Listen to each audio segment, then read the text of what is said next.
भोलेनाथ के ऊपर कभी भी कोई भी वस्तु, भोलेनाथ हमेशा ऐसे देवता हैं कि इस सृष्टि के अंदर भोलेनाथ की 3 पूजा होती है। जितने भी देवता हैं सबकी एक ही पूजा होती है, सात्विक पूजा। जी गुरुदेव। लेकिन भोलेनाथ ऐसे हैं जिनकी 3 पूजा होती है। भोलेनाथ ने सृष्टि को 3 गुणों से रचा, त्रिगुणी सृष्टि है ये, त्रिगुणी माया से सृष्टि रची है 3 गुणों से। 3 गुण कौन से? सतोगुण, रजोगुण, तमोगुण। तो भोलेनाथ एक ऐसे देवता हैं जिनकी 3 पूजा होती है, सात्विक, राजसी और तामसिक। सात्विक पूजा में भोलेनाथ को दूध, दही, घी, शक्कर, फूल पत्ती, बिलपत्र, फल फ्रूट इत्यादि चढ़ते हैं जी। और रजोगुण पूजा के अंदर भोलेनाथ को भांग, धतूरा, गांजा, सुल्फा, सोना, चांदी, राजाशाही पूजा होती है।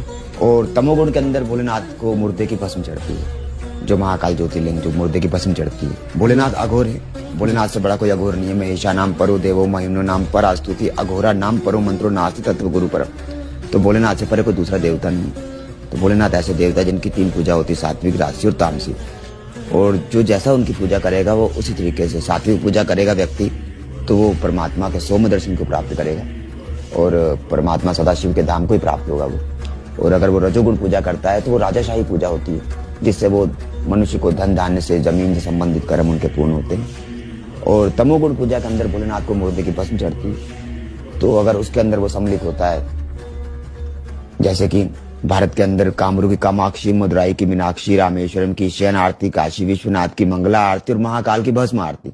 जी गुरुदेव। नारी वर्जित है भस्म आरती, दर्शन नहीं करती, सिर्फ नर ही दर्शन करता है भस्म आरती के। और अगर उस जगह पर नारी भी है तो वहां पर माताराम पर्दा लग कर लेती हैं। भोलेनाथ क्या है? दिगंबर स्वरूप है ना, क्वचित दिगंबरे मनो विनोद में तो वैसे नहीं। भोलेनाथ दिगंबर स्वरूप है, भोलेनाथ को बबूत रमता है तो भोलेनाथ दिगंबर स्वरूप है।